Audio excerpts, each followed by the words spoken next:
آج ہم بات کریں گے ایک ایسی معصوم اور باہمت لڑکی کی جس نے کم عمر میں ہی لاکھوں دل جیت لیے۔ یہ کہانی ہے ثنا یوسف کی، جو سب کے چہروں پر مسکراہٹ لاتی تھی لیکن اب خود ہمارے درمیان نہیں رہی۔ وہ گئی تو دل ٹوٹ گئے، لیکن اس کی باتیں اور پیغام آج بھی لوگوں کے دلوں میں زندہ ہیں۔ آج کی ویڈیو میں ہم آپ کو بتائیں گے ثنا یوسف کے بارے میں مکمل تفصیلات، اس لیے ویڈیو کو آخر تک لازمی دیکھیے گا۔ لیکن اگر آپ اس چینل پر نئے ہیں تو چینل کو لازمی سبسکرائب کیجیے گا۔ تو چلیے بنا وقت ضائع کیے ویڈیو کو شروع کرتے ہیں۔ ثنا یوسف ایک نوجوان اور باہمت لڑکی تھی جس نے کم عمر میں ہی اپنا ایک خاص مقام بنا لیا۔ وہ 2 جون 2008 کو خوبصورت وادی اپر چترال میں پیدا ہوئی۔ بعد میں ان کا خاندان اسلام آباد شفٹ ہو گیا، جہاں انہوں نے نہ صرف اپنی تعلیم جاری رکھی بلکہ سوشل میڈیا پر بھی اپنی پہچان بنانا شروع کر دی۔ ان کی ویڈیوز میں نہ صرف انٹرٹینمنٹ ہوتی تھی بلکہ کسی نہ کسی سبق کی بھی جھلک ہوتی تھی۔ ان کی معصوم شکل، پختہ سوچ نے سب کو حیران کیا۔ ثنا وہ لڑکی تھی جس نے اپنی پہچان کسی شور، کنٹروورسی یا نیگیٹو چیز سے نہیں بلکہ اپنے خلوص، محنت اور خالص کنٹینٹ سے بنائی تھی۔ ان کے انداز میں سادگی تھی اور باتوں میں گہرائی۔ انہوں نے ثابت کیا کہ عمر کبھی جذبے کی راہ میں رکاوٹ نہیں بنتی۔ وہ ایک روشن ستارہ تھی جس کی روشنی سب کو امید دیتی تھی۔ ثنا کی کامیابی کا راز ان کی اوریجنلٹی اور سچائی میں چھپا تھا۔ وہ کوئی ایسا کنٹینٹ نہیں بناتی تھی جو صرف ویوز کے لیے ہو، بلکہ ہر ویڈیو میں کوئی نہ کوئی پیغام ضرور ہوتا تھا، چاہے وہ چترالی لباس پہن کر کوئی فولک گانا پرفارم کرنا ہو یا خواتین کی تعلیم پر بات کرنی ہو۔ ثنا ہمیشہ خلوص سے اپنا پیغام دیتی تھی۔ ان کی اسمائل میں ایک معصومیت تھی۔ وہ صرف انٹرٹین نہیں کرتی تھی بلکہ ایجوکیٹ اور انسپائر بھی کرتی تھی۔ ان کی ویڈیوز میں ایک کلچرل ڈیپتھ ہوتی تھی جو عام انفلوئنسرز میں کم نظر آتی ہے، خاص طور پر اربن نوجوان جو اپنی روایات سے دور ہو چکے تھے۔ ثنا کے ذریعے دوبارہ اپنی جڑوں سے جڑنے لگے۔ ان کا کانفیڈینس قدرتی تھا۔ ثنا یوسف نے صرف چند سالوں میں وہ مقام حاصل کیا جو بڑے بڑے انفلوئنسرز کو برسوں میں بھی نصیب نہیں ہوتا۔ ان کے ٹک ٹاک پر تقریباً 1 ملین فالوورز تھے جو ہر نئی ویڈیو پر محبت، فیڈ بیک اور دعائیں دیتے تھے۔ انسٹاگرام پر ان کے فالوورز کی تعداد 5 سے 8 لاکھ کے درمیان تھی، جو ان کی تصاویر، ریلز اور سٹوریز کو شوق سے فالو کرتے تھے۔ ان کا سوشل میڈیا پر کوئی گلیمرس دنیا نہیں تھا بلکہ ایک ایسا پلیٹ فارم تھا جہاں ثقافت، خود اعتمادی اور شعور کی بات ہوتی تھی۔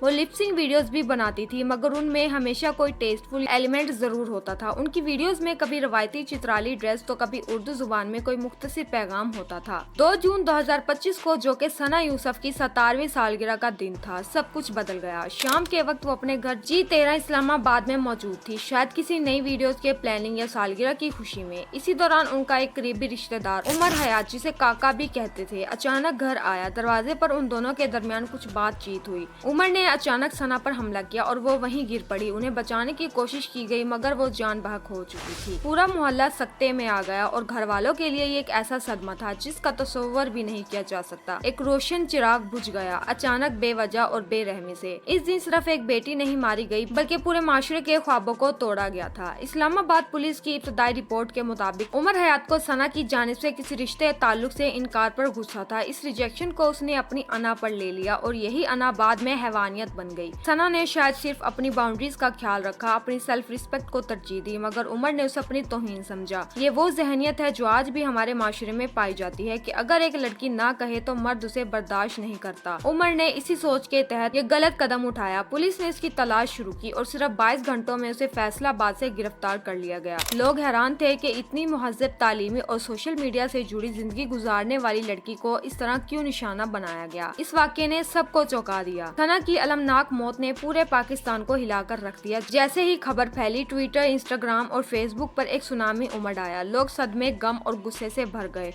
#جسٹس فار ثنا یوسف دیکھتے ہی دیکھتے ٹاپ ٹرینڈ بن گیا۔ نوجوانوں نے ویڈیوز بنا کر آواز بلند کی۔ اگرچہ ثنا اب اس دنیا میں نہیں مگر اس کا اثر، اس کی سوچ اور اس کا پیغام آج بھی ہمارے درمیان زندہ ہے۔ اس نے ہمیں یہ سکھایا کہ کلچر سے محبت کرنا کوئی شرمندگی نہیں بلکہ فخر کی بات ہے۔ اس نے بتایا کہ تعلیم صرف کتابوں میں نہیں بلکہ عمل میں بھی نظر آنی چاہیے۔ اس کی زندگی ایک مثال تھی کہ کیسے ایک نوجوان لڑکی معاشرے کی سوچ بدل سکتی ہے، صرف اپنے انداز، لہجے اور اعتماد سے۔ ثنا کی کہانی ایک loud and clear wake up call ہے ہمارے معاشرے، ہمارے نظام اور ہماری تربیت کے لیے۔ یہ واقعہ ہمیں یاد دلاتا ہے کہ ہم نے آج تک آن لائن ویزیبل خواتین کے تحفظ کے لیے کیا کیا۔ کیا ہمارے قوانین اتنے مضبوط ہیں کہ ہر عمر حیات کو سزا مل سکے؟ کیا ہم نے اپنے گھروں میں بچوں کو نہ کا مطلب سکھایا؟ یہ وقت افسوس کرنے کا نہیں بلکہ قدم اٹھانے کا ہے۔ ہمیں سوچنا ہوگا کہ اگر آج ہم خاموش رہے تو کل کو کوئی اور ثنا بھی اسی انجام سے دو چار ہو سکتی ہے۔ ناظرین، آج کی ویڈیو میں بس اتنا ہی۔ مزید اس طرح کی معلوماتی ویڈیوز کے لیے ہمارے چینل کو سبسکرائب کریں اور ساتھ ہی بیل آئیکن کو بھی کلک کریں تاکہ ہماری